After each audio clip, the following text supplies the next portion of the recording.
Good afternoon or morning. It's almost afternoon. I'm starting early because my hope is that I can check all that is working. So, how are you today?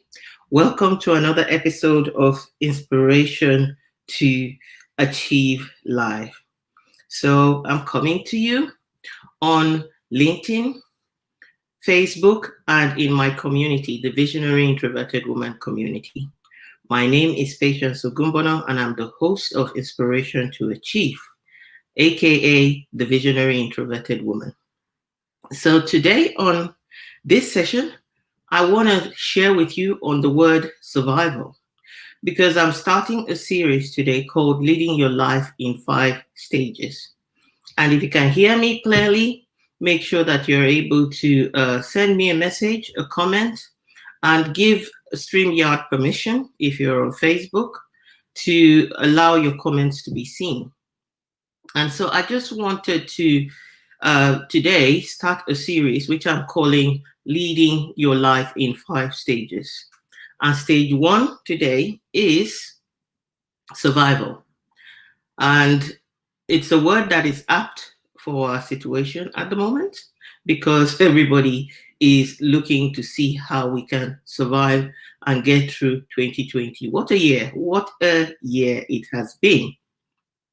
So the first thing I want to say is that survival is about being, not doing. And that is just what I also want to share. Hi, MEC. Thanks for joining me on Facebook.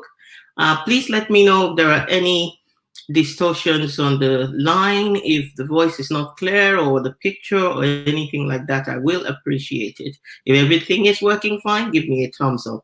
If you get to watch this later on, I will appreciate, hashtag replay, connect with me, share your comments, share your views. This is a discussion, not just a live session where I'm just spewing out information. So I'll be grateful for the connection and the feedback. So, like I said, today is all about survival, and we just don't want to focus on survival on the side of doing, but we want to look at it also from the side of being. And I want to start by saying that when it comes to survival, I believe that there are basic elements to it, which is, for me, those basic elements, I've put them in 3 categories. We have love.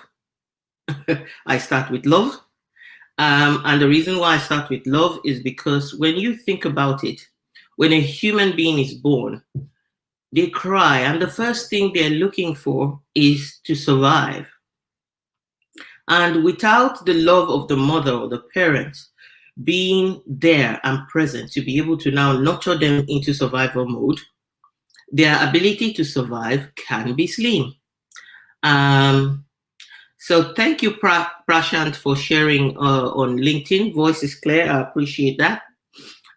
So basically, I believe that the first basic need a human being has when they exist is love.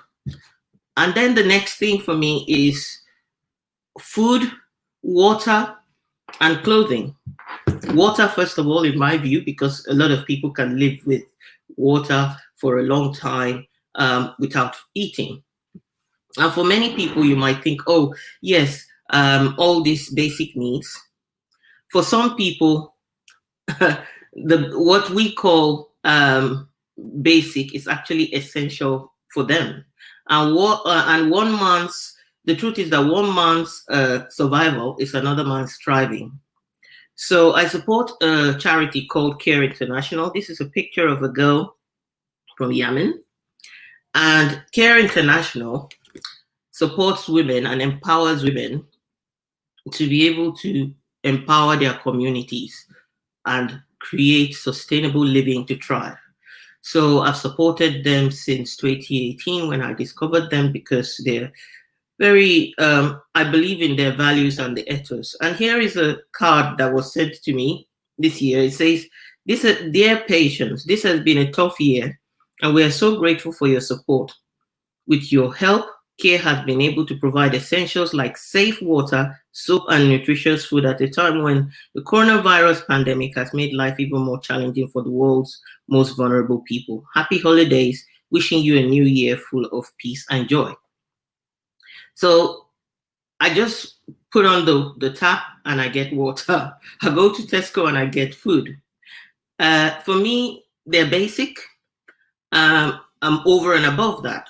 But for this little girl, her name is Thais in Yemen, this is thriving, where she can get water. So that's another basic need. Some of us might take that for granted. The other basic need is having a home. And I say home, not just a house, because a house can be where you can put your head, and that's essential, especially with the homeless. There's a lot happening to support the homeless in this time, and even in displaced places where care is working to support the homeless as well. But then you can have a home, but not, or you can have a house, but it won't be a home. It won't be a place of settling. So that's why I said I'm going to look at this from the viewpoint of not just doing, but being. Because guess what? In this season that we're in, there is not a lot that you can do to change some circumstances that we are all facing, all in the same boat, trying to roll out of it with COVID-19, right? And I just watched this morning, which was very important for me to watch. I follow Mel Robbins. Some of you might not know Mel Robbins, but she deals with things like emotions, trauma, and being an emotional intelligence expert. I tend to follow people who help people with emotions as well. So she was talking about the fact that you live in a world where people are trying to fake it and not own up to the pressures that they're going through. However, the best way to live is just to leave it out there, because we are all struggling and going through the same thing. And so I thought about it, and I thought, I do have a couple of things in my room. This is not my room. This is where I record my videos. And I've got a couple of things in my room that keep me going. And I just look up. I put them on the cupboard on the top. So I look up and I see it. And I thought I'll share one of them with you. A bit of a blip here. It says, don't compare yourself to others. We're all losing our SHIT. Some just hide it better than others. So basically, we're all in the same boat in this struggle. And the second one then that I used to pick myself up is another one. So I've got one of them. This is the first one I've read to you. The other one is, you are capable of amazing things. So what am I trying to say? Every human being is born with power, and that's the truth. We're all born with power. Remember that Spider-Man phrase that says, with great power comes great responsibility. And it's true, we all have power within us to do something to survive. And therefore, what I'm trying to do today is to help you tap into that power to survive. Not just basic, but beyond basic, because we're talking here about leadership. And the honest truth is that as human beings, before you can move from being, before you can really achieve anything in life, you've got to lead yourself towards that achievement. And it starts with taking care of your basic needs. And it starts with managing your survival mode. And so therefore, before you can move to show up with your superpowers, when we coaches talk, we always talk about superpowers. We talk about your potentials being your superpower. Before you can even move to really shine and make them superpowers, you've got to exhibit power. You've got to exhibit power, and that is where survival sits. And in exhibiting that power, you've got to take responsibility, and that's where we're going. So survival mode, I just wanted to take the time to kind of define what survival mode is. I'll read it for you. It says, this is when you're doing everything you can to get through the day. How many of us are doing that in this COVID time?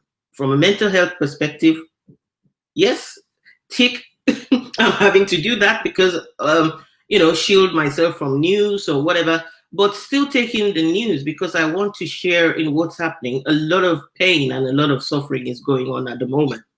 And it says you have focused all your energy on the next 24 hours.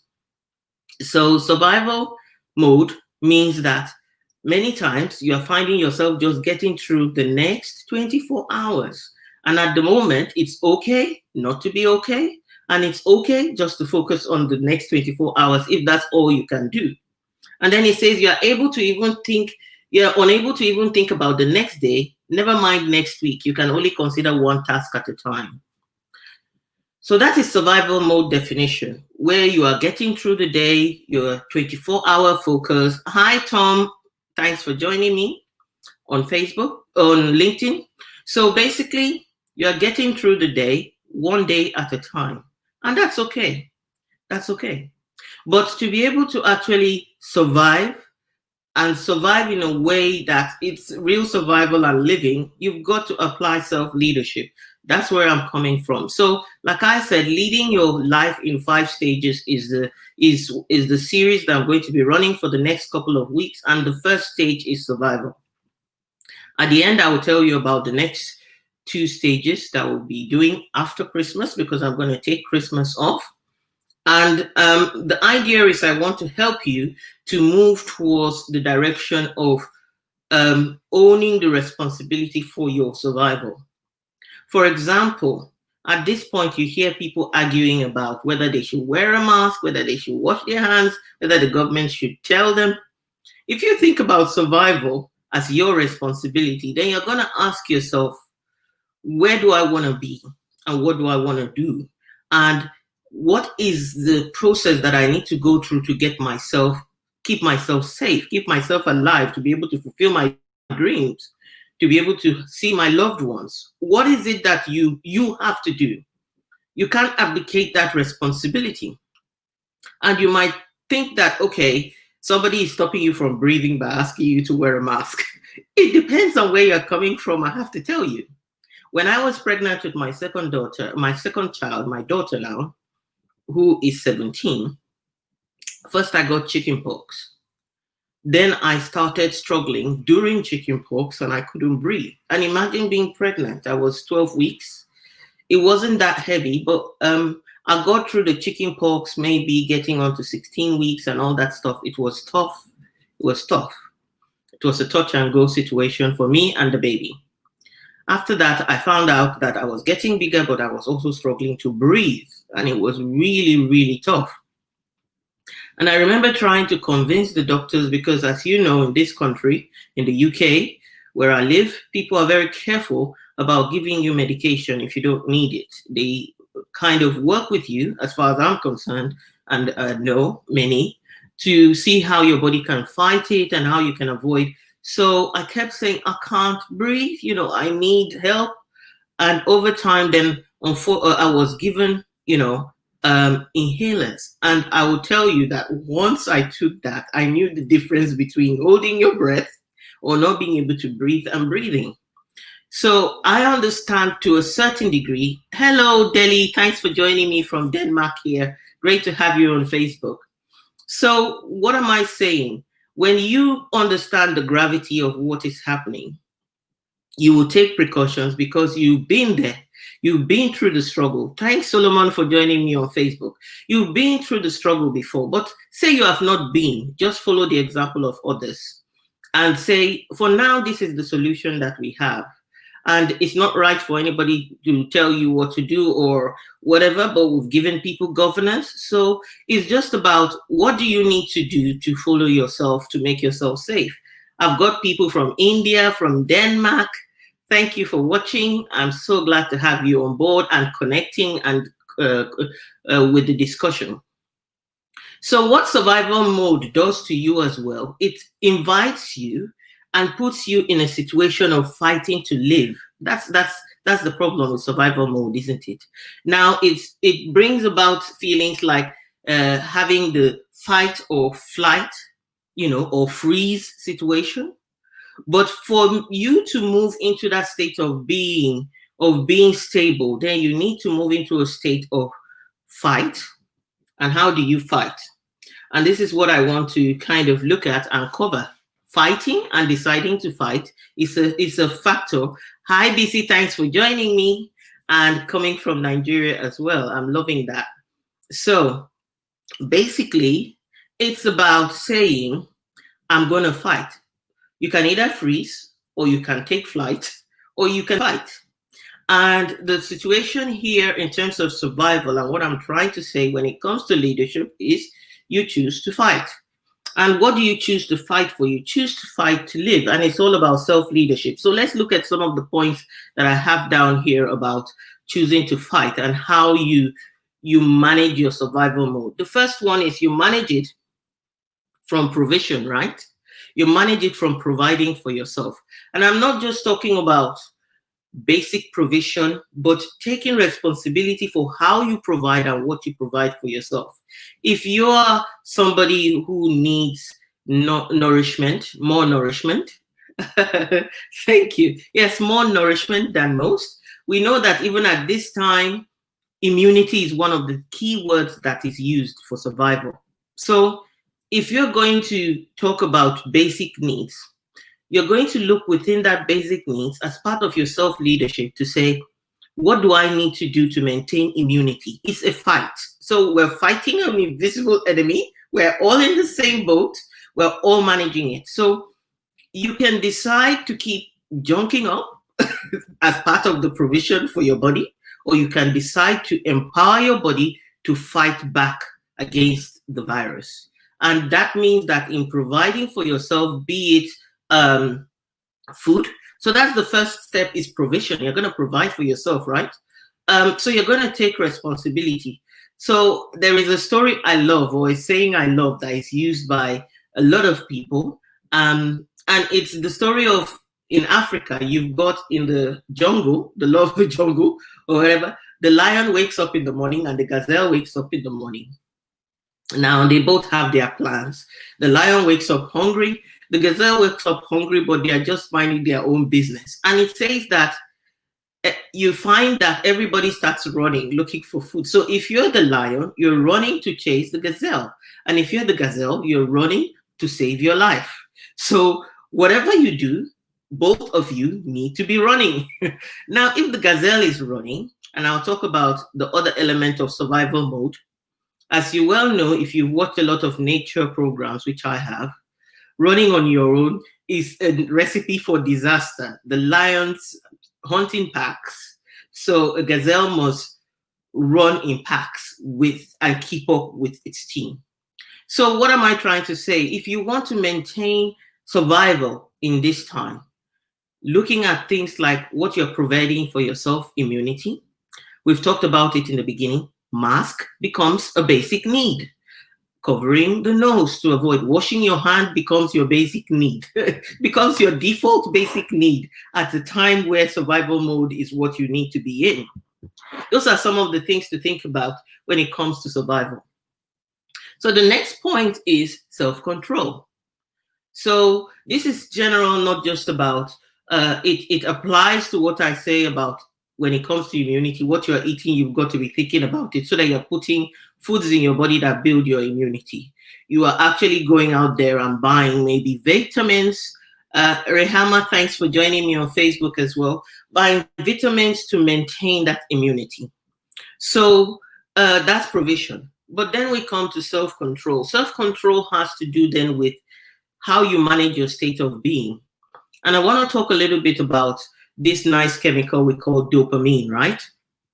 So dopamine is an important chemical that sends messages to the brain. And what its function does is about reward, about change, about motivation, memory, attention, and even mobility, and regulating the body. And what we do is, when we feel like we want to feel good, it's called the feel-good hormone, right? When you want to feel good, you find things to actually see that they can release dopamine. Excuse me. I've got a cup of coffee today, so not trying to pretend that I can get through this without a drink today.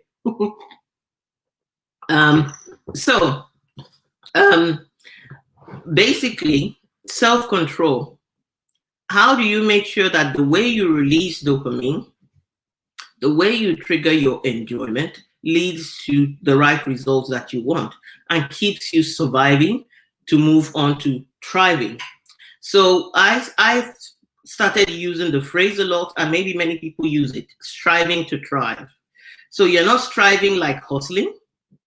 I don't like the word hustle, but I'm striving to thrive. I like striving because I feel like that is where I can talk about self-control. That's where I can talk about how the events that in my life are controlled and helping me to survive in the right way, to move from striving into thriving.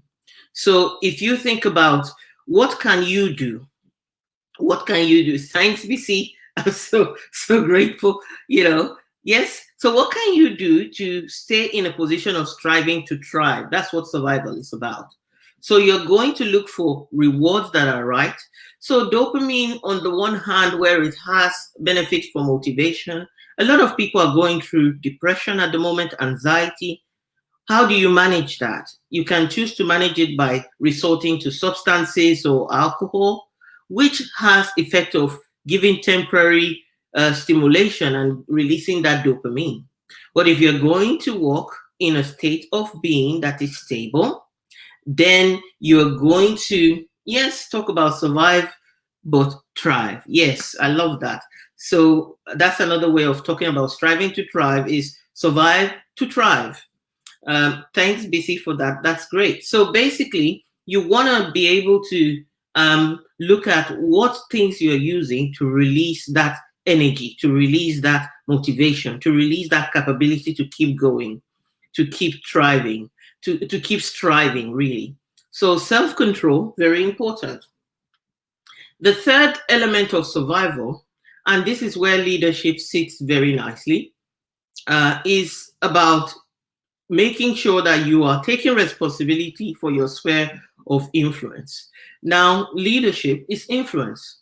Every one of us knows that every one of us has a sphere of influence.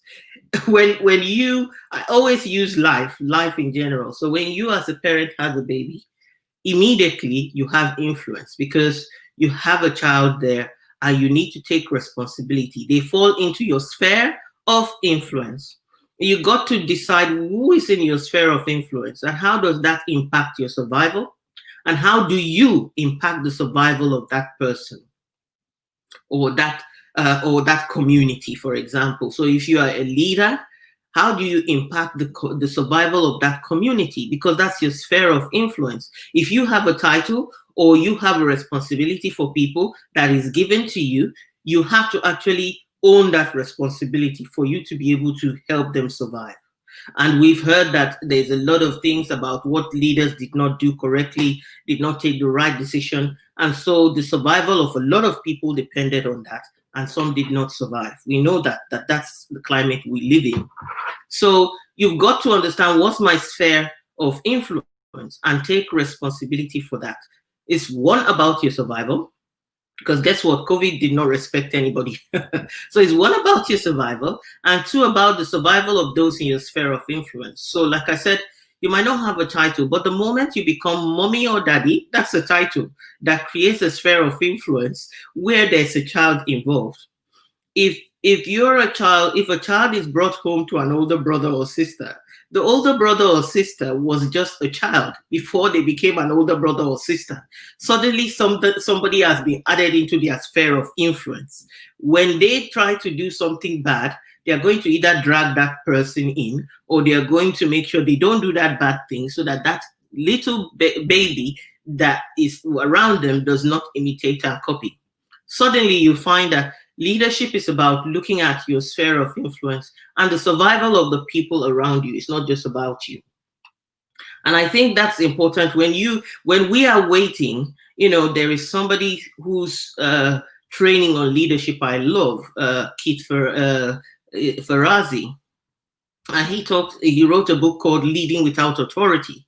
Many of us would wait for a title where we all have titles. You're a sister to somebody, a brother to somebody, a father to somebody, a co-worker to somebody. Those are titles that have influence involved in them. What you do impacts on the other person. Your ability to self-lead, leading your life in the right way, allows you to actually initiate survival for somebody else, or even thriving and uplifting somebody else. That brings me to the the final element, which is the Darwin Theory, which I like.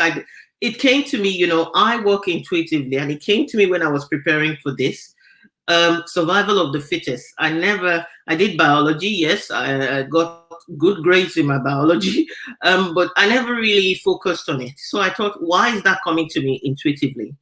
So I thought I would explore that and see. So basically, survival of the fittest on a basic level for Darwin theory says that it's about survival of the form that will leave the most copies of itself in successive generations. Basically, it's about ensuring that humanity survives. That's what the Darwin theory is saying, is about who is going to make sure that there's fitness within the species for survival, for legacy, for continuity. That on a basic level is how I understand it to be. But then again, I dug deep and I was thinking, how do I relate this to life and to business that to make sense in this season for survival? Because you hear that word survival of the fittest. And if you think on it on a simple level with what we're doing, they talk about the most vulnerable being susceptible to infection. They talk about those whose immunities are compromised. And so, in your sphere of influence, who are you helping to survive by making sure that if they're vulnerable, if their immunity is compromised, you are keeping them safe? So, when you are thinking about your own rights in survival, the survival of the fittest is about how the species maintains itself to be able to create successive generations that will thrive. So, what's your part in it? So it's not just about you and your right to breed without a mask and look cool. It's about the survival of the fittest, the survival of the species, the human race, the vulnerable person that you might meet, that you need to work with. So it's about community. There is a book called Mutual Aid, and it's about a factor of evolution. And in the book, the author is talking about the fittest is not necessarily about the best of competing individually, but often the community made up of those best at working together. That's the survival of the fittest. And I love that phrase, and I love that statement, which is the fittest is about often is made up of is creating community to ensure that they work together. And therefore, survival in this instance is not just about the struggle for sheer means of existence, but a struggle against all natural conditions unfavorable to the species. It's about coming together to do something to survive. So when you think about it also in a business sense, John Maxwell always says one is too small a number for significance. And he says that, and I recognize that. Yesterday, I had a one-to-one with a colleague from the John Maxwell team, and we bounced off each other to be able to clarify more our USP for next year, and it was brilliant. And that is what makes us fittest as we step into next year. So as you go into 2021, it's about not just looking at what you can do on your own. It's what can you do with other people. I'm not talking about just building a Facebook group or a LinkedIn group or whatever group it is that you want to find yourself. It's about where can you find even that one person that you become their helper of destiny and they become your helper of destiny. We can all contribute to become the helper of destiny of somebody. We can all contribute in our own little way, washing our hands, wearing masks, doing what we need to do to help somebody else who is more vulnerable than us. We can all contribute in lifting people up. A lot of people have lost their jobs. On LinkedIn, for example, I saw that Elaine, she's doing what is I think is the Giving Project, or there's a giving zone where a lot of people, experts, have come together to donate their time, and I signed up for it because I thought initially I don't have to do it. I just have to be a part of making this bigger and better. I just have to make sure that as many people as possible who genuinely need the help to stand up, survival of the fittest, so that this species survives, so that we kick COVID in the butt, then we all need to see what we can stretch to do for each other. So when you're leading your life, I want you to remember this above a lot of things, that it's about the survival of the fittest. It's about the survival of others within your sphere of influence just as much as about your own survival. And if you forget anything else, just remember that leading your life in stages, the first stage is survival, and you've got to realize that with great power comes great responsibility, and take it for that. And so stage 2 and 3 that I'll be talking about after Christmas, that will lead us nicely into 2021. I'll be talking about choice and performance. And one of the critical success factors for that is purpose, is living your life purpose. So I'll be talking about that. Yes, I like that, Marjam. You're right about creating community, supporting each other. You know, we are stronger together. We are stronger as a network. Because when you see the virus itself, it has networks and connections. How about human beings finding those connections and, being stronger? So I will be doing the next 2 stages of the 5 stages of leading your life after Christmas on the 30th of December. So I hope that you join me then. But also, come January, I will be opening the doors to my Visionary Female Leader Mastermind. This is also about building community where people are developing themselves, building their leadership skills together, becoming stronger together, leading life together, and impacting the sphere of influence in business or in your office where you are. So it's for professional and entrepreneurial business women who want to raise that leadership lead to that next level. Doors open on the 13th of January. However, prizes will go up in January. So I'm looking for only 10 women to form this community to work with for 9 weeks. And, if you feel that this is for you and you want to join this mastermind, DM me and let's have a conversation. Let's move, because the idea behind the mastermind is to up level from just moving to survival, from just surviving or striving, you move to thriving. And you move to thriving, being able to carry others along and being able to shoulder responsibility that you need to shoulder, be it turn up and show up as the expert that you are to attract the people that you need to help.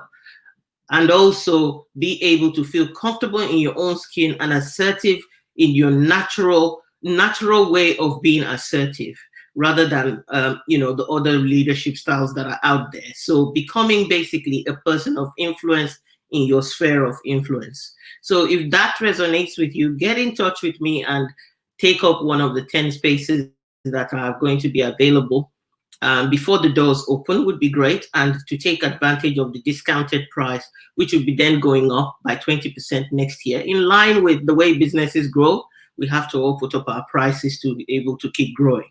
So I want you to remember the critical factors, obviously I've said, is love. And if you don't, in this season, sending you a lot of love and a lot of vibrations of positivity your way, especially for those who are alone at this time, going through this pandemic on your own. I'm sending you virtual hugs. And if you come across this video, I hope it makes an impact in your life and gives you some form of transformation. And having a home, not just a house. So unfortunately for us, we have to create bubbles and what we try to avoid in life, which is silos. But unfortunately, in this season, we have to. So you can't let people into your homes to share Christmas. But perhaps you can help them. For those who are homeless, for example, maybe there is something that can be done to give them a sense of homeness and also provisions. And then looking at what is survival mode, I've talked about making provisions available, self-control, having that consideration for your sphere of influence, and finally, survival of the fittest that I talked about. Thank you very much, Marjam on Facebook, for watching. So thank you for watching. As my usual tradition, before I end it, bang on the 30-minute mark, I want to read out from my book, my little nice book called Don't Sweat the Small Stuff. And it says, don't sweat the small stuff, and it's all small stuff. So I want to read out this for you and leave you with this message. It says, mindfulness is all about being aware of the thoughts you have while they are emerging. All of us tend to have thought after thought. In fact, to get lost in our thoughts, but not even to be aware that we are having them. Something wonderful happens when we are able to recognize and acknowledge our thoughts even as they happen. So I want you, leaving you with this message is about living consciously and intentionally, especially with your mental health. When you see it sliding down and going down the negative route because of the climate we're in, mindfulness means you live consciously. It's like having a sieve, grab it and look for how you can transform it into positives, into looking for the best, into strategies to help you survive, to help you. I want you to strive to thrive. So take care, and thank you to everyone who's joined me. BC, Majam, we have Reham, and we have Solomon, we have Tom and Prashant, we have Yemisi. Thank you all for joining me, for taking part in the discussions. I really appreciate you. And I say Merry Christmas in advance. Enjoy yourself, enjoy your family, live one day at a time, and just celebrate and breathe. Take care and God bless.